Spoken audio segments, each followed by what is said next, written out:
Welcome back, you're watching Storyboard. Microsoft launched the latest version of its operating system, Windows 8, with a lot of fanfare in October. Estimates peg the spend for the American software giant's 42-country global launch campaign at over $1.5 billion. Global Chief Marketing Officer Chris Capossel was in India last month.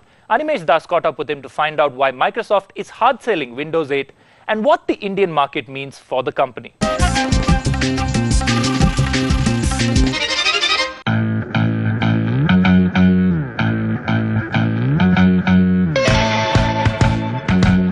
Over 40 million licenses sold in just 6 weeks.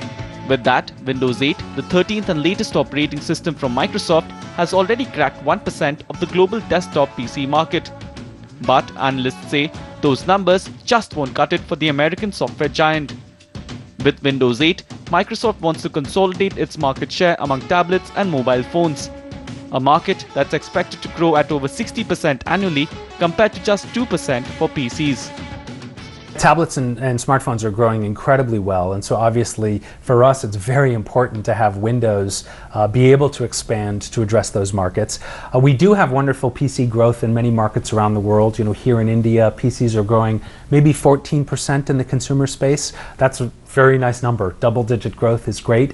When you have over 1 billion people using Windows, the opportunity to upgrade the existing install base is also a massive opportunity for us too. So it's about taking a huge install base forward as well as going after new growth opportunities. I'm guessing that getting PC users to migrate to Windows 8 is not a very tough marketing challenge. People will eventually obviously get onto it. How tough is it to convince consumers for Windows capabilities for tablets and smartphones? Well, I think we've entered a world where consumers are incredibly open to new technologies.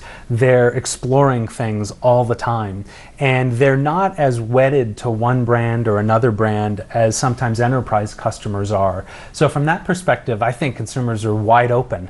If there's a cool new gadget or a cool new way of doing things, consumers tend to move to that much, much more rapidly than business customers do. In the Apple and Android era, Microsoft is looking to change its corporate and fuddy-duddy image and make the brand cool.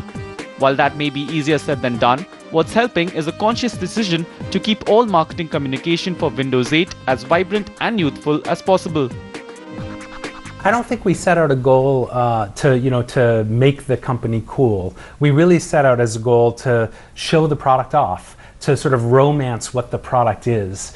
We felt like an advertising campaign that would really let the product stand on its own would be the right approach. So the ads don't have a lot of narration, they don't have a lot of us overtly telling you to go buy a new PC. It's much more about the emotion behind the product and the product itself. And we think consumers really respond to that more than the overt narration that sometimes tech companies do with their products. The global marketing push found its way to Indian shores as well. Besides a promotional tie-up with Amir Khan's Tara Talash, as well as with PVR Cinemas, Tanishq and Flipkart, the Indian market saw localized advertising for a Microsoft operating system for the very first time.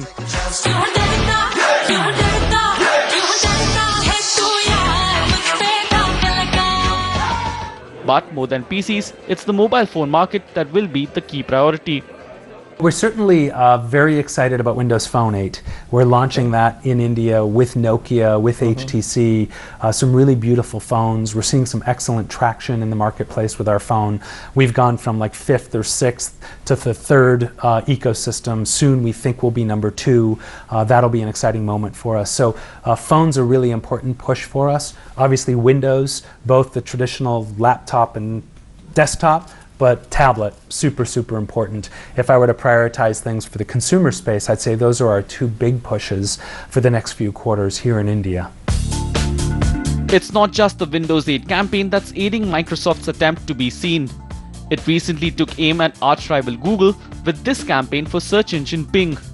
Titled Scroogled, the videos claimed that the internet search leader was blindsiding consumers by posting results from the highest bidder, rather than the ones most relevant. This was a follow-up to the Bet On campaign that challenged users to take the search equivalent of a blind taste test. In the case of Bing, we're clearly the challenger, and so that allows us to have sort of a different approach or a different tone. With Bing, we've decided to do more of a head-to-head effort where we're asking people to compare Bing results to Google results and being very explicit about that.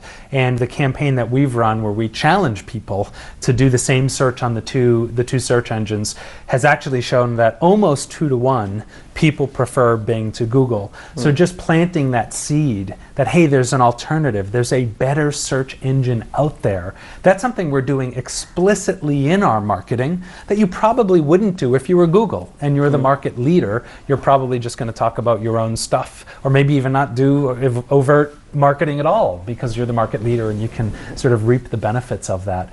So I think in both the phone space and in the search engine space, Microsoft can be far more disruptive and explicit about the competitive dynamic than in a space where perhaps we're the market leader, and that's what you're seeing us do. Chris Capossel, it was wonderful talking to you. Thanks for joining us on Storyboard. Thanks so much for having me. That leads us to the Ad Meter poll this week. We're asking you if Microsoft's marketing push for Windows 8 has helped the brand improve its consumer perception. You can take the poll on our Facebook page. That's up on screens there. You can also tweet us your thoughts. We're on Twitter @BrandStoryboard. Moving on, let's take a look at what's made news this week on Message Board.